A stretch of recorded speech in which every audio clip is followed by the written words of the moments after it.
Hi, I am A65. நம்ம spoken English நம்ம பார்த்துட்டு இருக்கோம். நம்ம வந்து டே டு டே லைஃப்ல வந்து ஸ்போக்கன் இங்கிலீஷ் அப்படிங்கிற ஒரு இம்பார்ட்டன்டான ஒரு விஷயம். அதை பார்த்துட்டு இருக்கோம். நம்ம வந்து அதுக்கு முன்னாடி சைக்காலஜிக்கலா மைண்டை செட் பண்ணிக்கணும் அப்படிங்கிறது டெய்லி ஒரு மோட்டிவேஷன் டைலாக் மாதிரி பார்த்துட்டு இருக்கோம். ஸோ நம்ம வந்து நம்ம மனிதர்கள் வாழ்க்கை அப்படிங்கிறது ஒரு முப்பரிமாண ஒரு வாழ்க்கை, 3 டைமென்ஷன் வேர்ல்டுன்னு சொல்லுவாங்க. இதுதான் நம்ம வாழ்ந்துட்டு இருக்க வாழ்க்கை. எப்பவுமே முப்பரிமாண வாழ்க்கையில வந்துடும். அந்த டைம்ங்கிறத ஃபோர்த் டைமென்ஷன் சொல்லுவாங்க. அதெல்லாம் நம்ம எடுத்துக்க வேணாம். அந்த முப்பரிமாண வாழ்க்கையில நமக்கு 3 முக்கியமான விஷயங்கள் இருக்கு.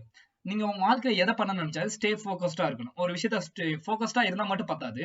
டூ ஏன்னா வந்து இங்க வந்து பிரசன்ட், பாஸ்ட், ஃபியூச்சர் இந்த மாதிரி 3 விஷயங்களை நம்ம பார்த்துக்கணும். ஃபோக்கஸ் பண்ணணும். ஃபோக்கஸ் பண்ணணும். 3லயுமே கொஞ்சம் ஃபோக்கஸ்.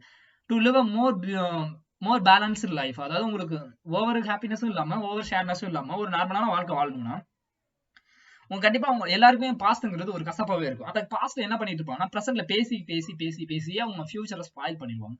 ஸோ எல்லாத்துக்குமே கசப்பா தாங்க இருக்கும் பாஸ்ட். ஸோ ஈவன் மீ எனக்கு கூட அப்படிதான். ஸோ நம்ம பாஸ்ட்டை வந்து சில விஷயங்கள் அதை வந்து ரெஃபரன்ஸாகவும் எக்ஸ்பீரியன்ஸாகவும் எடுத்துக்கணும். அவ்வளவுதான். இது வந்து பாஸ்ட்ல இந்த மாதிரி நடந்துச்சு, இனிமேல் ஃபியூச்சர் இந்த மாதிரி நடந்துச்சுன்னா நடக்க விடாம தடுத்துக்கணும். ஸோ ஒரு வாட்டி தான் அந்த மிஸ்டேக் பண்ணணும். ஸோ அந்த மிஸ்டேக் வந்து கரெக்டா என்னன்னு சொல்லிட்டு ஐடென்டிஃபை பண்ணிட்டு அதை கேட்ச் பண்ணி நம்மகிட்ட ஒரு இன்ஃபர்மேஷனா ஒரு தகவலா அதை மாத்தி வச்சுக்கணும். இது ஒரு ஏன்னா பாஸ்ட்ங்கிறது ஒரு முக்கியமான டேட்டாங்க. ஸோ அந்த டேட்டாவை கரெக்டா எடுத்து வச்சுக்கிட்டீங்கன்னா உங்களுக்கு ப்ரெசென்ட்ல நீங்க என்னென்னலாம் பண்ணலாம் அப்படிங்கிறத ஈஸியாவே உங்களுக்கு சொல்லிக் கொடுக்கும். ஸோ அதனால வந்து எப்பவுமே ப்ரெசென்ட்ல வந்து பாஸ்ட்டை பத்தி பேசிட்டே இருங்க. பாஸ்ட்டை பத்தி பேசிக்கிட்டு ஃபியூச்சரை பத்தி நினைச்சுக்கிட்டே தான் ப்ரெசென்ட்ல வாழ்றீங்க. ஸோ அப்படி இருக்காதீங்க. உங்க ஃபியூச்சரை நீங்க அட் த மூமெண்ட் நீங்க என்ஜாய் பண்ணுங்க. என்னென்ன பண்ண நினைக்கிறத அதை பண்ணுங்க.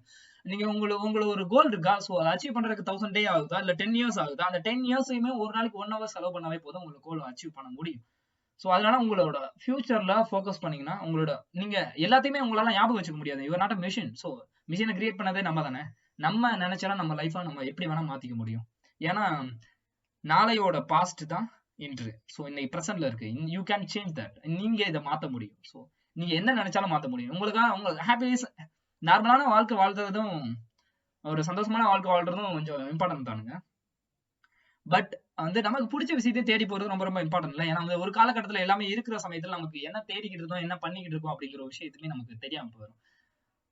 ஓகே, நமக்கு எதா இருந்தாலும் ஸ்டே ஃபோக்கஸ்டா இருங்க. ஸோ பாஸ்ட்டை ஒரு ரெஃபரன்ஸா எடுத்துக்கோங்க. இல்ல ப்ரெசென்ட்ல எப்பவுமே ப்ரெசென்ட்ல இருங்க. ஸோ ஃபோக்கஸ் பண்ணுங்க ஃபியூச்சர் மேல. ஓகே, நம்ம டாபிக் உள்ள போயிடலாம். நம்ம வந்து முன்னாடி வேர்பை பத்தி பார்த்துட்டு இருந்தோம். ஸோ அதுல வந்து பி வேர்ப்னா என்னன்னு பார்த்தோம். இஸ், ஆம், ஆர். இதை வச்சு நம்ம வந்து சென்டென்ஸ் மேக் பண்றது அப்படின்னு சொல்லிட்டு ஒரு சீரீஸாவே கொஞ்சம் முடிச்சு வச்சிருக்கோம். ஸோ நெக்ஸ்ட் வந்து மெயின் வேர்புக்குள்ள என்ட்ரா இருக்கும். இந்த மெயின் வேர்புக்குள்ள என்ட்ராயில தான் நமக்கு வந்து இந்த மெயின் வேர்ப் என்ன பண்ணணும், இந்த வேர்ப் அப்படிங்கிற ஒரு விஷயம், வினைச்சொல் அப்படிங்கிற ஒரு விஷயம் காலம் காட்டுன்னு சொல்லியிருந்தேன். வினைச்சொல் அப்படின்னா அந்த மெயின் வெர்பை யூஸ் பண்ணி நம்ம வந்து ஃபர்ஸ்ட் என்ன பண்ணுவோம், ஒரு இன்ஸ்ட்ரக்ஷன் கொடுப்போம். யாருக்கா ஏதாவது ஒண்ணு இதை செய்ய அதை செய்யன்னு சொல்லிட்டு ஏதாவது ஒரு comment கொடுப்போம்ல.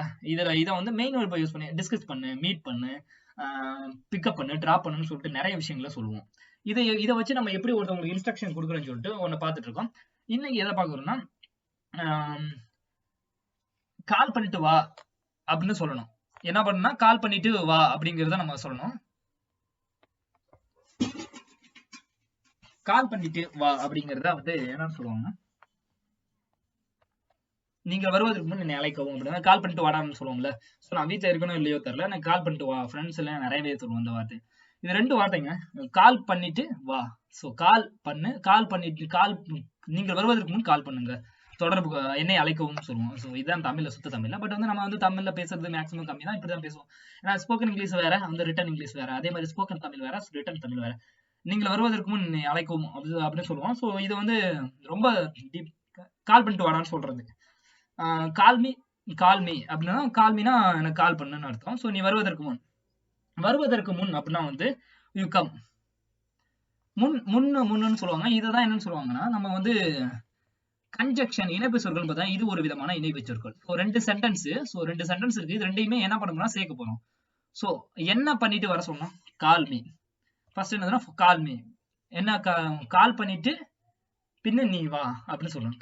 Call me before you come. So call me before you come. So இது வந்து என்ன செயல்படுனா ஒரு கன்ஜெக்ஷன். இந்த 2 சென்டென்ஸையும் இணைக்கிறதுக்கான ஒரு பாலம் மாதிரி பிஃபோர் அப்படிங்கிறது. கால் பண்ணிட்டு அப்படி முன்னாடி சொல்றதுக்கு நிறைய பேர் ஃப்ரெண்டு இந்த மாதிரி சொல்லுவாங்க. ஆனா பட் இதுதான் கரெக்டான விஷயம். ஏன்னா இது ஒரு காலத்தை கொடுக்கறதுனால இது பிஃபோர். அப்படியாவது call me before you come, call பண்ணிட்டு வா அப்படின்னு. நீங்கள் அங்கு சென்றவுடன் என்னை அழைக்கவும்.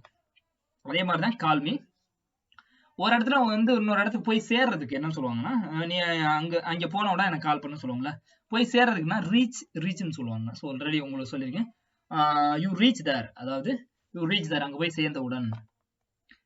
கால் மீ யூ ரீச் தேர், அங்க போய் எனக்கு கால் பண்ணு அங்க போய் சேர்ந்து அப்படின்னு சேர்ந்து அப்படின்னு சொல்லிட்டு இருக்குது. சேர்ந்த உடன் மாத்தணும்னா as soon as அப்படின்னா வந்து இது ஒரு கன்ஜங்ஷன் தான். ஸோ இதுக்கு என்ன மீனிங்னா வந்து உடன் அப்படிங்கறத பொருள் வரும். Call me as soon as you reach there, இந்த மூணுமே ஒண்ணுங்க. ஸோ இது அப்படியே ஒரு ஃப்ரேஸா தான் யூஸ் பண்ணணும். ஸோ இது as soon as அப்படிங்கிறதுக்கு நம்ம as soon asங்கிறது ஒரு இதுக்கு வந்து உடன் அப்படிங்கிற ஒரே ஒரு பொருள் தான்.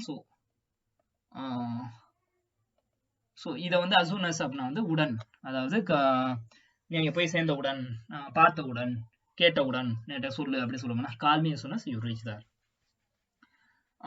நெக்ஸ்ட் வந்து டூ அப்படின்னா வந்து செய்யன்னு அர்த்தம். டூ அப்படின்னா ஒரு வேலையை செய்யறது, ஏதாவது ஒரு செய்யறது. டூ அப்படிங்கிற மீனிங் இது ஒரு வினைச்சொல், இது வந்து செய் அப்படிங்கிறது. ஒரு எதாவது செய் அப்படின்னா டூ இட் செய் அதை அப்படின்னா வந்து டூ இட், செய் அதை அப்படின்னு சொல்றது. ஹோம்ஒர்க் எல்லாம் என்ன பண்ணுவோம் சொன்னா, ஹோம்ஒர்க் செஞ்சுட்டு அப்படின்னா do the homework at home, அதாவது வீட்டுல ஹோம்ஒர்க் இங்க வந்து எழுதிட்டு இருக்காங்க ஒருத்தன் ஸ்கூல்ல வந்து, அப்போதைக்கு do the homework at home, homework இருந்துச்சுன்னா அந்த வீட்லயே செஞ்சிரு அப்படின்னு சொல்றது. அதுக்கப்புறம் வந்து do the homework at home அப்படின்னா வீட்டில், டு த ஹோம்ஒர்க் அப்படின்னா வீட்டு பாடத்தை, ஹோம்ஒர்க்னா வீட்டு பாடம், ஸோ செய், வீட்டு பாடத்தை செய் வீட்டுல அப்படிங்கிறத சொல்லுவோம்.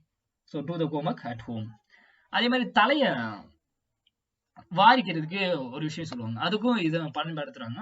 டு யுவர் ஹேர் அப்படின்னா வந்து தலையை சரி செய்து கொள், தலையை வாரிக்கிறது. அதாவது இப்ப நிறைய பேர் வந்து கிளச்சி போட்டு கையாலே தலையை சீவிக்கிறது, அதுதான் வந்து டு த ஹேர் அப்படின்னா தலை காஞ்சிருக்கு அதனால கிளச்சி தலையை சீவிட்டு சில பேர் கிளச்சி விட்டுலாம் போவாங்க. டு த ஹேர் நல்லா இல்லாட்டி நீங்களே சொல்லுங்க, டு த ஹேர் தலையை சரி செய்து கொள்.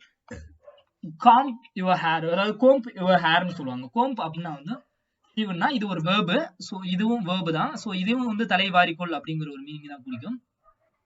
கோம்ப் அப்படின்னா வந்து சீப்புன்னு ஒரு நவுனாவும் இருக்கும், ஸோ வேர்பாவும். ஸோ இந்த இடத்துல என்னன்னா கோம்ப் அப்படின்னா வந்து வேர்பா இருக்குது. கோம்ப் யுவர் ஹேர்னா தலையை சீவிக்கொள், சீவு அப்படின்னு அர்த்தம். கோம்ப் அப்படின்னா வந்து சீவு அப்படின்னு அர்த்தம். அதாவது நம்ம சில பேர்லாம் ஃபர்ஸ்ட் பட்டன் அவுத்துட்டு போவோம். ஸோ ஏன்னா வந்து வேர்க்கும், அதெல்லாம் ஒன்றும் பிரச்சனை கிடையாது. பட் வந்து ஒரு ஆஃபீஸ் ரூமுக்குள்ள அதுக்கெல்லாம் போகல. ஸோ வந்து நம்ம ஒரு டிசிப்ளினா போகணும். டூ அப் த பட்டன், அதாவது பே பட்டன் போடலாட்டி அது என்ன சொன்னா புட் த பட்டன் சொல்லக்கூடாது, டூ அப் த பட்டன், அதாவது பட்டனை போடு அப்படிங்கிறதுக்கு வந்து டூ அப் த பட்டன் அப்படின்னு சொல்லுவாங்க. இதை தாண்டி இன்னொரு டூ இருக்குங்க, டூ அட்டெண்ட் த வெட்டிங். அதாவது டூ இந்த இடத்துல வந்து என்னன்னா வந்து கண்டிப்பா அப்படிங்கிற ஒரு பொருள் போடும். என்னன்னா வந்து அவசியம், இந்த டூக்கு வந்து அவசியம் அப்படிங்கிற ஒரு பொருளும் உண்டு. டூ அட்டெண்ட் த வெட்டிங், கண்டிப்பா நீங்க வந்து கல்யாணத்துக்கு வரணும் அப்படின்னு சொல்லுவாங்க. யூ மஸ்ட்னு சொல்லுவாங்க. மஸ்ட் அட்டெண்ட் த வெட்டிங்னா வந்து கண்டிப்பா நீ வர்ற அப்படின்னு சொல்லிட்டு வந்து உங்களுக்கு ஆர்டர் போடக்கூடாது, கண்டிப்பா வரணும் கல்யாணத்துக்கு அப்படின்னா டூ அட்டெண்ட் த வெட்டிங். அது ஒரு பொலைட்டா பேசுறது டூ அட்டெண்ட் த வெட்டிங் அப்படின்னு சொல்லுவாங்க. அவசியம் வரணும் அப்படிங்கிறதுக்கு அவசியம் வரணும்னு சொல்லுவாங்க டூ கம், அதாவது அவசியம் வரும். வா அப்படின்னா கம்னா வா, டூ கம் அப்படின்னா வந்து அவசியம் வாங்க அப்படின்னு சொல்லுவாங்க. நெக்ஸ்ட் வந்து ஒரு வேர்டு பார்ப்போம், ஃபர்கெட் அப்படின்னா வந்து இது வந்து ஒரு சென்டென்ஸ், அதாவது மறந்துரு அப்படின்னு சொல்றது வந்து ஃபர்கெட், அதை மறந்துருப்பா. ஸோ அது தேவையில்லாத விஷயம், ஏன்னா வந்து நிறைய விஷயங்கள் இங்க நடந்திருக்கு. ஸோ வாழ்க்கை ரொம்ப நாள் மறந்துகிட்டே இருக்கு, நீ அதை மறந்து தான் ஆகணும். ஸோ பாஸ்ட்ல ஏதாவது ஒரு விஷயம் நடந்துருச்சுன்னா கண்டிப்பா யூ ஃபர்கெட் இட், நீ மறந்துரு. So forget it. அதே மாதிரி ஏதாவது ஒரு தப்பு செஞ்சுட்டோம்னா ஃபர்கிவ் மீ, என்ன மன்னிச்சிரு. ஸோ நான் தான் தப்பு பண்ணிட்டேன், ஃபர்கிவ் மீ. அல்லது அவங்கள மன்னிச்சிரு அப்படின்னா ஃபர்கிவ் தம் அப்படின்னு சொல்லுவாங்க. ஃபர்கிவ் அப்படின்னா வந்து மன்னித்திரு அப்படின்னு சொல்லுவாங்க. ஃபர்கிவ் மீ என்ன மன்னிச்சிரு, ஃபர்கிவ் தம் அப்படின்னா வந்து அவங்கள மன்னிச்சிரு அப்படின்னு சொல்லுவாங்க. அதுக்கப்புறம் மடக்குன்னு சொல்லுவாங்க. ஸோ மடக்கு அப்படின்னா வந்து இது வந்து என்னன்னா மடி, அதாவது ஃபோல்டு அப்படின்னா வந்து மடின்னு அர்த்தம். ஸோ மடக்குன்னா வந்து ஃபோல் அப்படின்னு சொல்லுவாங்க. இந்த மடக்குனா எதெல்லாம் சில விஷயங்கள்லாம் மடி அப்படின்னா சொல்லுவாங்கல்ல. ஸோ இது மடி அப்படிங்கிறதுக்கு ஃபோல்டு, அதாவது ஃபோல்டு பண்றது.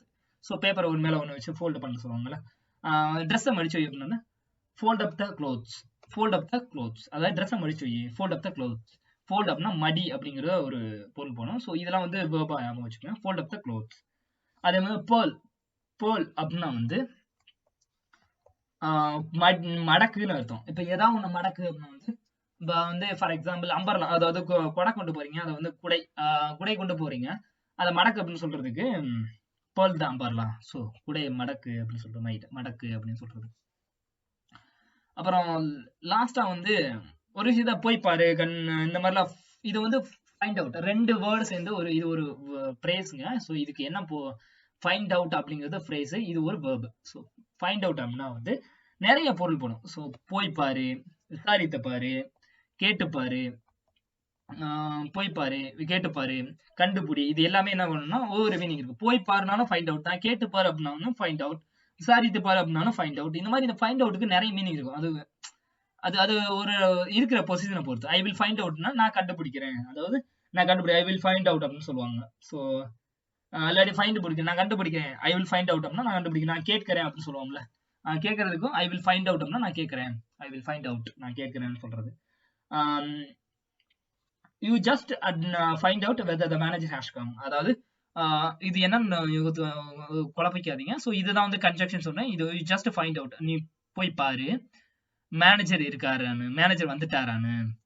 இந்த மேனேஜர் ஹேஸ் கம், இந்த ஹேஷ்ங்கிறது இது உங்களுக்கு சப்ஜெக்ட், இது வேர்புன்னு சொல்றேன். இது வேர்பு, இதெல்லாம் வந்து ஃபியூச்சர் வைப்போம். இது சப்ஜெக்ட், இது வேர்பு, இது வந்து காம்ப்ளிமெண்ட், அதாவது மூணாவது முடிக்கும் வார்த்தை இருக்கும். ஸோ இது மாதிரி யூ ஜஸ்ட், இதுவும் ஃபைண்ட் அவுட், இது சப்ஜெக்ட் வேர்புன்னு சொல்லுவோம். யூ ஜஸ்ட் அதாவது subject, you just find out, இது வந்து கன்ஜக்ஷன் ஞாபகம் வச்சுக்கோங்க. யூ ஜஸ்ட் ஃபைண்ட் அவுட் அப்படின்னா வந்து போய் பாரு, போய் பாரு, கண்டுபிடி அப்படின்னு கேட்டு பாருன்னு சொன்னா, போய் பாருங்கிறது அப்படின்னா போய் பாரு அப்படின்னா you just find out weather manager has come, manager வந்திருக்கான்னு போய் பாரு அப்படின்னு சொல்றது. இது மாதிரி இன்ஸ்ட்ரக்ஷன் கொடுக்குறது எல்லாமே ப்ரெசென்ட். ஏன்னா வந்து இப்பதான் வந்து ஒரு வேர்பவே நான் அறிமுகப்படுத்துறேன். ஸோ இது வந்து உங்களுக்கு புரியல அப்படின்னாலும் ஒன்றும் பிரச்சனை கிடையாது.